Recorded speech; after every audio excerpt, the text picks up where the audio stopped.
খেয়ে না খেয়ে দিন প্রচারের কাজে নিজেকে দিয়েছ বিলিয়ে, তায়েফের কাফিরেরা চিনল না সে আলো, দুষ্ট ছেলেদের পিছু দিল লেলিয়ে। পাথরের আঘাতে ক্ষত বিক্ষত হয়ে সারা শরীর থেকে রক্ত ঝরে। হে রাসূল তোমাকে ভুলি আমি কেমন করে, হে রাসূল তোমাকে ভুলি আমি কেমন করে। হাজার ব্যথা বেদনার পরে ফিরে আসনি তুমি আপন ঘরে, দিনের আলো তুমি ছড়িয়ে দিতে চলে গেলে মদিনায় মক্কা ছেড়ে। হে রাসূল তোমাকে ভুলি আমি কেমন করে, হে রাসূল তোমাকে ভুলি আমি কেমন করে। বলেন আল্লাহু আকবার। আল্লাহ সাউফা ইউতিকা রাব্বুকা ফাতারদা। নবী এমন এমন জিনিস আমি আপনারে দেব, আপনি তো নিয়ে কুল পাবেন না। যখনই আপনার মন খারাপ তখনই আমার দেয়া নেয়ামত আপনার জন্য আছে না নেই? মেরাজে চলে গেলেন, রবের সাথে সাক্ষাৎ করে দুনিয়ায় আসলেন। আসার পরে মক্কার লোকেরা আবার বিশ্বনবীকে হত্যার ষড়যন্ত্র শুরু করে দিল। বিশ্বনবী ডানে যাওয়ার জায়গা পায় না, বায়ে যাওয়ার জায়গা পায় না, সামনেও যেতে পারে না, পেছনেও যেতে পারে না। আল্লাহ বললেন, নবী এই এলাকায় আর থাকার দরকার নাই, আপনি মদিনায় চলে যান। তওবা তয়বা মদিনাতুন নবী, পবিত্র শহর, যে শহরের মাটিতে বরকত, যে শহরের বালুতে বরকত। চিল্লায় পড়েন সুবহানাল্লাহ।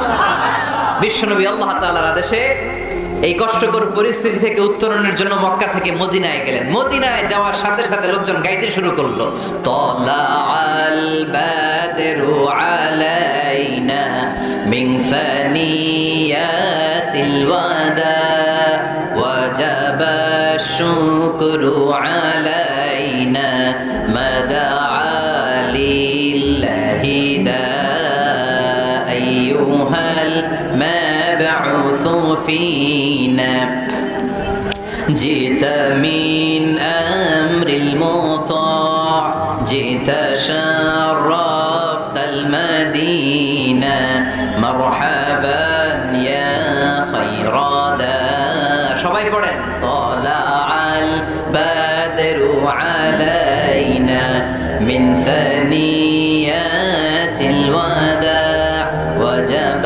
الشكر علينا ما دعا لله داع সুবহানাল্লাহ পড়েন। মক্কায় অত্যাচার, মক্কা থেকে গেলেন, সবাই ফুল নিয়ে দাঁড়ায় আছে আর পড়তে আরম্ভ করছে, তালা আল বদরু আলাইনা। আবার বৃদ্ধ বনিতা, মদিনার ছোট বড় মাঝারি নারী পুরুষ কেউ বাদ যায় নাই, সবাই বিষ্ণু ইসলামকে ওয়েলকামিং রিসেপশন দেওয়ার জন্য চলে এসেছে। দৃশ্য দেখে বিশ্বনবীর মন খারাপ ছিল, আবার মন ভালো হয়েছে। রাসূল সাল্লাল্লাহু আলাইহি ওয়াসাল্লামের তখন মন খুব খারাপ। আমাদের মাঝে মাঝে মন খারাপ হয় না? আপনাদের মন খারাপ হয়? আল্লাহ রাসূল সাল্লাল্লাহু আলাইহি ওয়াসাল্লামের মন খারাপ। আমাদের মন খারাপ হলে আমাদের বন্ধুরা আমাদের মন ভালো করে। আল্লাহ রাসূল সাল্লাল্লাহু আলাইহি ওয়াসাল্লামের বন্ধু কে? আল্লাহ রাসূল সাল্লাল্লাহু আলাইহি ওয়াসাল্লামের যখন মন খারাপ হতো, স্বয়ং আল্লাহ তাআলা আল্লাহ রাসূলের মন ভালো করে দিত। সুবহানাল্লাহ। আসতে পড়েন সুবহানাল্লাহ। আল্লাহর রহমত থেকে নিরাশ হয় না। ইন্নাহু লা ইয়াইআসু মির রাহিল্লাহি ইল্লাল কওমুল কাফিরুন। কাফের ছাড়া, মুশরিক ছাড়া, নাস্তিক ছাড়া, মুনাফিক ছাড়া কেউ কখনো আল্লাহর রহমত থেকে নিরাশ হয় না। আমরা সব সময় আল্লাহর রহমতের ভিখারি, আমরা সব সময় আল্লাহর রহমতের প্রত্যাশী। আমরা সব পরিস্থিতিতে ভরসা রাখি একজনের উপর, তিনি কে? আল্লাহ। তাহলে এটা হচ্ছে সেন্ট্রাল থিম, যে আমরা হতাশ হব না। Never lose hope, never be frustrated, never be upset. কখনো মন খারাপ করা যাবে না, আমরা আল্লাহর উপর ভরসা রাখি। এটা হচ্ছে কেন্দ্রীয় আলোচ্য বিষয়। এই সূরাটা নাজিলের একটা ব্যাকগ্রাউন্ড আছে। যেহেতু এটা মাক্কি সূরা, আল্লাহ রাসূল সাল্লাল্লাহু আলাইহি ওয়াসাল্লামের কাছে কোরআনের আয়াতগুলো নাজিল হতে শুরু করলো। রাসূল সাল্লাল্লাহু আলাইহি ওয়াসাল্লাম কোরআনের আয়াতগুলো প্রচার করতে শুরু করলো। যাই নাজিল হয় রাসূল সাল্লাল্লাহু আলাইহি ওয়াসাল্লাম কি গোপন করে রাখতেন? বা যা নাজিল হয়েছে তার অর্ধেক শোনাইতেন, বাকিটা শোনাইতেন না? এরকম ইয়া আইয়ুহার রাসূল বাল্লিগ মা উনজিলা ইলাইহি, হে নবী হে রাসূল, যাই নাজিল হয় আপনি ছড়িয়ে দেন। রাসূল সাল্লাল্লাহু আলাইহি ওয়াসাল্লাম ছড়ায় দিতেন, যেটাই নাজিল হয়। কাল বিলম্ব না করে বিশ্বনবী এই আয়াতের দাওয়াত দিতে শুরু করতেন। নাজিল হলো ইকরা বিসমি রাব্বিকাল্লাযী খালাক খালাকাল ইনসানা মিন আলাক ইকরা ওয়া রাব্বুকাল আকরামুল্লাযী আল্লামা বিল কলম আল্লামাল ইনসানা মা লাম ইয়ালাম। পড়েন সুবহানাল্লাহ। নাজিল হলো পড়ো তোমার রবের নামে, যিনি শিখিয়েছেন। আমাদেরকে শিখিয়েছে কে? আমাদের সৃষ্টি করেছে কে? Read in the name of your Lord who has created. পড়ো তোমার প্রভুর নামে, যিনি শিখিয়েছেন। নাজিল হলো 5 আয়াত, আল্লাহ রাসূল সাল্লাল্লাহু আলাইহি ওয়াসাল্লাম পৌঁছে দিলেন। নাজিল হলো ইয়া আইয়ুহাল মুযাম্মিল কুমিল লাইলা ইল্লা কালিলা, বিশ্বনবী পৌঁছে দিলেন। নাজিল হলো ইয়া আইয়ুহাল মুদ্দাসসির কুম ফাআনযির, পৌঁছে দিলেন। যাই আসে পৌঁছে দিতেন। কিন্তু হঠাৎ করে ওহী আসার ধারাবাহিকতা হুট করে বন্ধ হয়ে গেল, ওহী আর আসে না। ফলে রাসূল সাল্লাল্লাহু আলাইহি ওয়াসাল্লাম নতুন কোন কোরআনের আয়াত মক্কাবাসীদেরকে শোনাতে পারে। মক্কাবাসীরাও এসে রাসূল সাল্লাল্লাহু আলাইহি ওয়াসাল্লামকে খোঁচায়, বলে কি মুহাম্মদ কিছু বলো না, যে নতুন কিছু শোনাও না, যে এতদিন তো অনেক পটপট করছো, অনেক কথা শোনাইছো, কই তোমার সেই কথা? রাসূল সাল্লাল্লাহু আলাইহি ওয়াসাল্লাম বলতে পারেন না। কেমনে বলবে? উনি কি মন গড়া কিছু বলে? ওমা ইয়ানতিকু আনিল হাওয়া ইন হুয়া ইল্লা ওয়াহয়ুই ইউহা। মন গড়া তিনি কিছু বলেন না, মন মস্তিষ্ক প্রসূত কোনো কথা তিনি জাতির কাছে পেশ করেন না। তিনি তাই বলেন যা তাকে নির্দেশ দেয়া হয়, আর নির্দেশটা দেয় কে? সবাই বলতে লাগলো মুহাম্মদ তোমার নতুন কথাবার্তা কই? রাসূল সাল্লাল্লাহু আলাইহি ওয়াসাল্লাম চুপচাপ, কিপ সাইলেন্ট। কাফিররা বলতে শুরু করলো ইন্না মুহাম্মাদান খালাক রাব্বুহু, মুহাম্মাদের রব মুহাম্মদ রে ভুলে গিয়েছে, মুহাম্মাদের রব মুহাম্মদ রে বর্জন করেছে। তাই তো নতুন কিছু আসে না। মুহাম্মদ তোমার দিন শেষ, তোমার কাছে আর আসবে না ওহী। রাসূল সাল্লাল্লাহু আলাইহি ওয়াসাল্লাম খুব টেনশন শুরু করে দিলেন। আবু লাহাবের স্ত্রী উম্মে জামিল বলতে শুরু করলো ইন্না শাইতানাকা কাদ তারাকাক, হে মুহাম্মদ তোমার শয়তান তোমারে তরক করছে। নাউজুবিল্লাহ পড়েন। শয়তান দ্বারা উম্মে জামিল সাইয়েদনা জিবরাইল আলাইহিস সালামকে বুঝিয়েছেন। তিনি বুঝিয়েছেন যে মুহাম্মদ জিবরাইল তোমার কাছে আসে না, শেষ, তোমার দিন শেষ, তোমার খেলা শেষ, আর আসবে না। রাসূল সাল্লাল্লাহু আলাইহি ওয়াসাল্লাম নিজেও ভয় পেয়ে গেলেন। ঘটনা কি? আমার কোনো ভুল হচ্ছে না তো? আমি কোনো অন্যায় করে ফেললাম না তো? আল্লাহ আমার উপর নাখোশ হলেন না তো? আমরাও মাঝে মাঝে এরকম ফ্রাস্ট্রেশনে ভুগি না? কিরে আল্লাহ বোধহয় আমারে পছন্দ করে না, এত দোয়া করি আল্লাহ মনে হয় আমার দোয়া কবুল করে না, আল্লাহ মনে হয় আমারে চায় না, আল্লাহ মনে হয় আমারে ভালোবাসে না। তা না হলে আমার দোয়া কবুল হয় না কেন? আমি এত দুঃখী কেন? রাসূল সাল্লাল্লাহু আলাইহি ওয়াসাল্লাম ঠিক একই টেনশনে পড়লেন, ঠিক একই ডিলেমায় পড়লেন, ঠিক একই পেরেশানিতে ভুগলেন। কিরে ওহী নাজিল হয় না কেন? আমাকে নিয়ে কাফির মুশরিকরা বেদিনরা ঠাট্টা বিদ্রুপ করে, উপহাস করে, কিন্তু আল্লাহ তাআলা কোনো ওহী নাজিল করে না। ঘটনা কি? আমার ভুল হলো না তো? আমি কোনো অন্যায় করে ফেললাম না তো? আল্লাহ আমার উপর নাখোশ হলেন না তো? টেনশন। রাসূল সাল্লাল্লাহু আলাইহি ওয়াসাল্লাম টেনশনে ভুগছেন। ইন দ্য মিন টাইম আল্লাহ রাসূল সাল্লাল্লাহু আলাইহি ওয়াসাল্লামের টেনশন দূর করে দিয়ে আল্লাহ রাসূল সাল্লাল্লাহু আলাইহি ওয়াসাল্লামের মন ভালো করে দেওয়ার জন্য এই সূরা দোহা নাজিল করলেন কে? কি কাজ করলেন হাবিবরে খুশি রাখার জন্য? আজকে সব আমরা শুনবো। আল্লাহ বললেন ওয়াদ-দুহা ওয়াল-লাইলি ইযা সাজা, আলোর শপথ, অন্ধকারের শপথ। দোহা মানে আলো, প্রভাতের আলো। আলো দিয়ে আল্লাহ বুঝাইলেন এটা হচ্ছে ওহী। আর ওয়াল-লাইলি ইযা সাজা, রাতের শপথ দিয়ে বুঝালেন এটা ওহীর অনুপস্থিতি। আল্লাহ বুঝাতে চাইলেন নবী ওহী আসা না আসা দুইটাই আপনার জন্য দরকার। আমি আপনারে ভুলি নাই, আমি আপনারে বর্জন করি নাই, অসম্ভব। আমি আপনার উপর গোসা হই নাই, রাগ হই নাই। আমি ইচ্ছা করেই আপনার একটু বিশ্রামের সুযোগ দেওয়ার জন্য ইচ্ছা করে ওহী পাঠানো বন্ধ রেখেছি। কারণ ওহী রিসিভ করা সাধারণ কোনো বিষয় না। আল্লাহ বলেন ইন্না সানুলকি আলাইকা কওলান সাকিলা, ও নবী এটা একটা ভারী বাণী, এটা শক্তিশালী বাণী, এটা একটা পাওয়ারফুল মেসেজ। এটা যেন তেন কোনো বাণী নয়, কোরআনের বাণীটা কার? সব সময় যদি নবী আমি ওহী পাঠাই আপনার কষ্ট হয়ে যাবে। আমরা সপ্তাহে সরকারি চাকরি যারা করেন 7 দিনে কাজ করেন কয়দিন? হ্যাঁ, 5 দিন। ছুটি কয়দিন? তো পুরো সপ্তাহ 7 দিনে যদি কাজ থাকতো করতে পারতেন? কথা বলেন। আবার 7 দিনে যদি ছুটি থাকতো ভাল লাগতো? আল্লাহ বুঝাতে চাইলেন নবী, লাগাতার যদি অভিনাজিল করি, এটা রিসিভ করা, এই দাওয়াতটা যথাযোগ্য মর্যাদায় পৌঁছে দেয়া, এটা আপনার জন্য কষ্ট হয়ে যাবে। কারণ ওহী এটা সাধারণ কোনো বাণী নয়, এই বাণীটা কার? আল্লাহ রাসূল যখন ঘোড়ার উপরে কিংবা উটের উপরে থাকা অবস্থায় কোরআনের আয়াত নাজিল হতো ওনার উপর, কোরআনের ভারে, কোরআনের পাওয়ারে উটের পাগুলো, ঘোড়ার পাগুলো মরুভূমির বালির মধ্যে দেবে যেত। এত পাওয়ারফুল বাণী। লাউ আনজালনা হাদাল কুরআন আলা জাবাল লারাআইতাহু খাশিআন মুতাসাদ্দিআন মিন খাশিয়াতিল্লাহ। হে নবী, কোরআনকে আপনার কাছে না পাঠিয়ে পাহাড়ে নাজিল করলে, মাউন্ট এভারেস্টে নাজিল করলে, তুর পাহাড়ে নাজিল করলে, আল্পস পর্বতমালায় নাজিল করলে, আলাস্কা মাউন্টেন রেঞ্জ এটার উপর নাজিল করলে, এই ময়মনসিংহের গারো পাহাড়ের উপর নাজিল করলে, মুহূর্তে এই পাহাড়গুলো ভেঙে চুড়ে চুরমার হয়ে খান খান হয়ে যেত। তার মানে এই বাণীটা কি হালকা না শক্ত? ওটের উপর থাকা অবস্থায় যখন কোরআন নাজিল হতো, ওটের পা দেবে যেত। ঘোড়ার উপর থাকা অবস্থায় কোরআন নাজিল হলে ঘোড়া বসে যেত। শীতের রাতে কোরআন নাজিল হলে আম্মাজান আয়েশা বলেন, আমরা কম্বল গায়ে দিয়ে কাঁপতাম। ওয়া ইন্না জাবিনাহু লা ইয়াতাফাসসাদু আরাকান, রাসূল সাল্লাল্লাহু আলাইহি ওয়াসাল্লামের দাড়ি আর থুতনি বেয়ে ঝরঝর করে ঘাম ঝরতো। এক সাহাবীর মাথার মধ্যে পা রেখে বিশ্বনবী শুয়ে আছেন। ঘন্টাখানিক শুয়ে থাকলেন। সাহাবী বলে, আমার ব্যথা লাগে না। বিশ্বনবী শুয়ে আছেন, হঠাৎ করে বিশ্বনবী ঘুম থেকে জাগলেন, কিন্তু এই সাহাবীর রানের উপর থেকে মাথা তোলেন নাই। ইন দা মিন টাইম কোরআনের আয়াত নাজিল হওয়া শুরু হলো। সাহাবী বলেন, 1 ঘন্টা শুয়ে আছে আমি টের পাই না, কিন্তু যখন কোরআনের আয়াত নাজিল হলো মনে হলো উহুদ পাহাড়টা আমার পায়ের উপরে চেপে বসেছে। ঘন্টাখানিক শুয়ে আছে বিশ্বনবী। সাইয়েদনা যায়েদ রাদিয়াল্লাহু তাআলা আনহু রানের মধ্যে মাথা রেখে, উনি টেরই পাচ্ছেন না, কিন্তু ইন দ্য মিন টাইম হঠাৎ করে সাইয়েদনা জিবরাইল কোরআনের আয়াত নিয়ে আসলেন। বিষ্ণু সাল্লাল্লাহু আলাইহি ওয়াসাল্লাম কোরআনের আয়াত রিসিভ করতে শুরু করলেন। যখনই কোরআনের আয়াত নাজিল হলো, সাহাবী বলেন, বিশ্বনবীর মাথার ওজনটা এত বেড়ে গেল, আমার মনে হচ্ছে মুহূর্তের মধ্যে আমার পায়ের রান ফেটে খান খান হয়ে যাবে। তার মানে এই কোরআনের মধ্যে পাওয়ার আছে না নাই? এটাকে হালকা বাণী না ভারী বাণী? প্রতিদিন যদি এই ভারী ভারী কথা বিশ্বনবীর কাছে রিসিভ হয়, বিশ্বনবী এই ওহীর ভার স্নায়ুতে সহ্য করতে পারবে?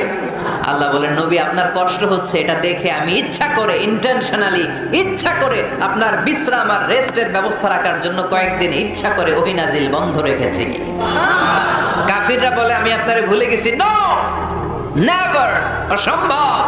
আপনি আমার হাবিব, আপনারে ভুলে যাওয়া আমার পক্ষে অসম্ভব। আমি আপনার উপর রাগ করি নাই, আমি ইচ্ছা করে ওহী নাজিল না করে আপনার কিছুদিনের জন্য ছুটি আর বিশ্রামের ব্যবস্থা করে দিয়েছে। চিল্লায় পড়েন সুবহানাল্লাহ। বিশ্বনবী বললেন, লা নাবিয়্যা বা'দি ওয়ালা রাসূলা, আমার পরে কোনো নবী নাই, কোনো রাসূল নাই, তবে আমার পরে যদি কেউ নবী হতো, লাউ কানা বা'দি নাবিয়্যুন লাকানা উমর, আমার পরে যদি নবী হওয়ার যোগ্যতা কারো থাকে, আমার প্রাণের সাহাবা ওমরের ওই যোগ্যতা আছে। প্রভু তুমি বলেছ রাসূল দেবে না, বলনি দেবে না ওমর, বলনি দেবে না হামজা তারিক, খালিদ বিজয় সমর। প্রভু তুমি বলেছ রাসূল দেবে না, বলনি দেবে না ওমর, বলনি দেবে না হামজা তারিক, খালিদ বিজয় সমর। প্রভু তুমি বলেছ রাসূল দেবে না। সুবহানাল্লাহ পড়ে। ওরকম একটা ওমর হইলে আমাদের জন্য এনাফ। ওই একটা ওমরের অপেক্ষায় বসে আছে গোটা মুসলিম উম্মাহ। চিল্লায় বলো ঠিক কি না? ওমরে ফারুক কালিমা পড়ে মুসলমান হয়ে গেলেন, বিশ্বনবী খুশি হয়ে গেলেন। ওয়ালা সাউফা ইউতিকা রাব্বুকা, আল্লাহ বললেন, নবী যখনই আপনার মন খারাপ, যখনই আপনি পেরেশানিতে ভুগবেন, যখনই আপনি টেনশন করবেন, তখনই আপনার মন ভালো করে দিবে কে? আল্লাহর ঘোষণা, and verily Allah gonna give you something that will make you happy। এমন জিনিস আমি দেব, আপনি খুশি হয়ে যাবেন। সুবহানাল্লাহ। আল্লাহ রাসূল সাল্লাল্লাহু আলাইহি ওয়াসাল্লাম দাওয়াত দিতে দিতে তায়েফ চলে গেলেন। তায়েফ নাম শুনেছেন? মক্কা থেকে 80 মাইল দূরে। আমি গিয়েছি কয়েকবার। ঠান্ডা এলাকা, ৬,০০০ ফিট উঁচু, মেঘ নেমে আসে। তায়েফে গেলে কেউ বিশ্বাসই করবে না এটা সৌদি আরবের অংশ। বৃষ্টি হয়, কি হয়? চাষাবাদ হয়, অনেক ফলমূল আর শাকসবজি পাওয়া যায়। আল্লাহ রাসূল সাল্লাল্লাহু আলাইহি ওয়াসাল্লাম ৮০ মাইলের মরুর পথ পাড়ি দিলেন। আমাদের মতো প্রাইভেট কারে চড়ে গেছিলেন, তাই না? আহা, এই লম্বা মরুর পথ, তপ্ত মরুভূমি, সূর্যের প্রচন্ড তাপ উপেক্ষা করে তায়েফে গেছিলেন জমির মামলার মীমাংসা করতে। কি করতে? তায়েফবাসীদেরকে দাওয়াত দেওয়ার জন্য। আল্লাহ রাসূলের নিজের কোনো স্বার্থ ছিল? কথা কয় না। তায়েফবাসীদেরকে জাহান্নামের আগুন থেকে বাঁচানোর জন্য, তায়েফবাসীরা যাতে মাইন না খায়। কি নবী, কি দিলদরিয়া নবী ছিলেন। রাহমাতাল লিল আলামিন, I have sent you as a mercy for the entire universe. নবী হে, আমি আপনাকে গোটা বিশ্বের জন্য রহমত করে প্রেরণ করেছি। সুবহানাল্লাহ। তিনটা জায়গায় আমি দেখে এসেছি, জায়গাগুলো তিনটা জায়গায় বিশ্বনবীকে আহত করা হয়েছে। খেয়ে না খেয়ে দিন প্রচারের কাজে নিজেকে দিয়েছ বিলিয়ে, তায়েফের কাফিরেরা চিনল না সে আলো, দুষ্ট ছেলেদের পিছু দিল লেলিয়ে, পাথরের আঘাতে ক্ষত বিক্ষত হয়ে সারা শরীর থেকে রক্ত ঝরে। হে রাসূল, তোমাকে ভুলি আমি কেমন করে? হে রাসূল, তোমাকে ভুলি আমি কেমন করে? হাজার ব্যথা বেদনার পরে ফিরে আসনি তুমি আপন ঘরে, দিনের আলো তুমি ছড়িয়ে দিতে, চলে গেলে মদিনায় মক্কা ছেড়ে। হে রাসূল, তোমাকে ভুলি আমি কেমন করে? হে রাসূল, তোমাকে ভুলি আমি কেমন করে? পড়েন আল্লাহু আকবার। খেয়ে না খেয়ে বিশাল পথ পাড়ি দিয়ে দাওয়াত দিলেন, বিনিময়ে পেলেন পাথরে রাখা। রক্তাক্ত হলেন বিশ্বনবী। আদ্দাস নামে খ্রিস্টান ছেলে বিশ্বনবীর হাতে কালিমা পড়ে মুসলমান হয়ে গেল। আল্লাহু আকবার। বিশ্বনবী খেজুর বাগানে ঢুকলেন, গা দিয়ে ঝরো ঝরো ঝরো ঝরো করে রক্ত বয়ে যায়। সাইয়েদনা যায়েদ রাদিয়াল্লাহু তাআলা আনহু পানি নিয়ে আসলেন। বিশ্বনবী ওযু করলেন, ফজরের নামাজে দাঁড়িয়ে লম্বা কেরাত পড়লেন। কেরাত শেষে বিশ্বনবী বসে আছেন, মন খারাপ। কার মন খারাপ? ৮০ মাইলের পথ পাড়ি দিয়ে আসলাম, মিশন তো সাকসেসফুল হয় নাই, কেউ তো কালিমা পড়ে নাই, আরো আমার পিছু লেগেছে, আহত করেছে আমাকে। বিষ্ণুবীর মন খারাপ। এত কষ্ট করে, এত ভালো মন নিয়ে, এত সুন্দর করে দাওয়াত দিলাম, কেউ দাওয়াত শুনলো না। বিষ্ণুবীর মন খারাপ। আর এই দৃশ্য আরশের উপর থেকে দেখে কে? আল্লাহ বললেন, নবী আপনার মন খারাপ, আপনার যখনই মন খারাপ তখনই আমার সাহায্য আছে না নাই? ওয়ালা সাউফা ইউতিকা রাব্বুকা ফাতারদা। আল্লাহ জানিয়ে দিলেন, নবী আপনি জানেন না, আপনি দেখেন নাই, ফজরের লম্বা কোরআনের তেলাওয়াত যখন আপনি করছিলেন, আপনার পিছন দিয়ে একদল জিন চলে যাচ্ছিল। জিন কারা যাচ্ছিল? এই জিন জাতি বিশ্বনবীর তেলাওয়াত শুনে থমকে দাঁড়িয়েছে। কিরে, এত সুন্দর বাক্য তো জীবনে শুনি নাই, এত সুন্দর কথামালা, শব্দের ব্যঞ্জন, ভাষার মাধুর্য, অলংকার কখনো তো শুনি নাই। এটা তো কোনো মানুষের বানানো কথা হতে পারে না, এটা মন্ত্র হতে পারে না, এটা কবিতা হতে পারে না, এটা নিশ্চয় আল্লাহর বাণী। ইন্না সামি'না কুরআনান আজাবা ইয়াহদি ইলার রুশদি ফাআমান্না বিহি। নিশ্চয় আমরা আজীব কোরআন শুনেছি। শুধু শুনেই ক্ষান্ত থাকবো না, যেই কোরআন শুনেছি ওই কোরআনের উপর বিশ্বাস এনে আমরা জিনেরা মুসলমান হয়ে গেল। তারা তাদের এলাকায় যে দাওয়াত দিতে শুরু করলো।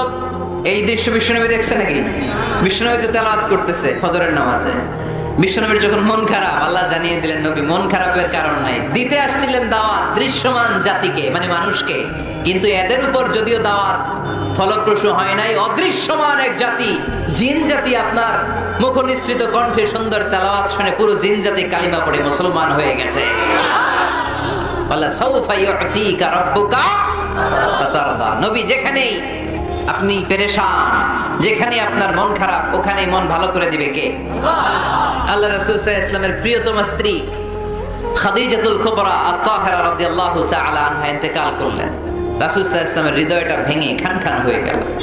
চাচা আবু তালেব ইন্তেকাল করলেন, হৃদয়টা ভেঙে খান হয়ে গেল। চারদিক থেকে শত্রুতা বাড়তে শুরু করলো, কোন দিক থেকে সাহায্য নাই। বিশ্বনবী আবার পেরেশান, কই যাব, কোথায় গেলে আশ্রয় পাবো? আমার তো কেউ নাই, কেউ আমার দুনিয়ায় বেঁচে নাই। প্রাণাধিক প্রিয় স্ত্রী খাদিজাতুল কুবরা দুনিয়া ছেড়ে বিদায় নিল। যেই চাচা আমার শেল্টার দিয়ে রাখতো কাফেরদের হাত থেকে, চাচাও চলে গেল। এখন আমি কই যাব? আল্লাহ বললেন, কই যাবেন? জায়গা পান না, আমার আরশে চলে আসেন, আমার আরশে চলে আসেন। সুবহানাল্লাযী আসরা বিআবদিহি লাইলাম মিনাল মাসজিদিল হারামি ইলাল মাসজিদিল আকসা। সুবহানাল্লাহ পড়ো। সাইয়েদনা জিবরাইলকে দিয়ে আল্লাহ সারপ্রাইজ দিলেন তার নবীকে। কি দিলেন? সারপ্রাইজ শব্দটার সাথে পরিচিত না আমরা? হঠাৎ করে কাউকে এমন কিছু দেখালাম বা দিলাম সে কল্পনাও করে নাই। সাইয়েদনা জিবরাইল মারফত আল্লাহ তাআলা তার প্রিয় হাবিবকে সারপ্রাইজ দিলেন। তিনি তার চাচাতো বোনের ঘরে শুয়েছিলেন। হঠাৎ করে সাইয়েদনা জিবরাইল ঘরের ছাদকে উঠিয়ে ফেললেন, বিশ্বনবীকে সাঁ করে নিয়ে হাতিমে শুইয়ে দিলেন, গলার এখান থেকে নাভি পর্যন্ত ছিঁড়ে ফেললেন। এটাকে বলে ওপেন হার্ট সার্জারি। শাক্কে সাদার, সিনা চাক করলেন। আল্লাহ রাসূলের হৃদয় বের করে জামজামের পানি দিয়ে ধৌত করলেন। হৃদয়ে নূর, ঈমান, হিকমা, প্রজ্ঞা দিয়ে হৃদয়টারে আবার পরিপূর্ণ করলেন, আবার সেলাই করে দিলেন।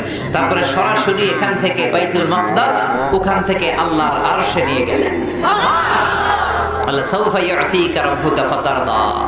নবী, এমন এমন জিনিস আমি আপনারে দেব, আপনি তো নিয়ে কুল পাবেন না। যখনই আপনার মন খারাপ, তখনই আমার দেয়া নেয়ামত আপনার জন্য আছে। নবীর যেটা মন চাইতেছে আল্লাহ ওইটাই দিতেছে। সুবহানাল্লাহ পড়েন। এজন্যই বলেছি, খালিল মানে এমন বন্ধু যেই বন্ধু আল্লাহরে খুশি করার জন্য কাজ করে, আর হাবিব মানে এমন বন্ধু যেই বন্ধুরে খুশি করার জন্য আল্লাহ নিজেই কাজ করে। কোন সুবহানাল্লাহ। ফাওয়াল্লি ওয়াজহাকা শাতরাল মাসজিদিল হারাম। মসজিদে হারামের দিকে মুখ ঘুরান নবী, মুখ ঘুরান। আপনার দুঃখ আমার সহ্য হয় না, যেদিকে আপনার নামাজ পড়তে মনে চায় ওই কাবার দিকেই পড়েন। চিল্লায় কোন সুবহানাল্লাহ। এভাবে যত জায়গায় নবী চিন্তিত, নবীর চিন্তা দূর করে দিছে কে? আল্লাহ রাসূল এই কোরআন থেকে জানতে পারলেন আগের নবীরা হায়াত পেয়েছে 1000 বছর, 2000 বছর। আগের নবীর উম্মতেরা হায়াত পেয়েছে 800 বছর, 1200 বছর। আমাদের নবী পৃথিবীতে বেঁচে ছিলেন কয় বছর? সবাই বলেন। এবং সুনানে তিরমিজির হাদিস, আল্লাহ রাসূল সাল্লাল্লাহু আলাইহি ওয়াসাল্লাম বলেছেন, আমারু উম্মতি মা বাইনা 60 ইলা 70। আমার উম্মতের গড় বয়স হবে 60 থেকে 70। ওয়া আকাল্লুহুম মা ইয়াজুজু যালিক। এর চেয়ে বেশি হায়াত পাবে হাতে গোনা অল্প কয়েকজন। বেশিরভাগই 60-70 এর মধ্যে মরে শেষ। ঠিক কি না? এখন আমাদের সমাজের কি অবস্থা? এটাই তো। আপনাদের টাঙ্গাইলের কি অবস্থা? কত বাঁচে? 100 বয়স হয়েছে এরকম কে কে আছেন দেখি?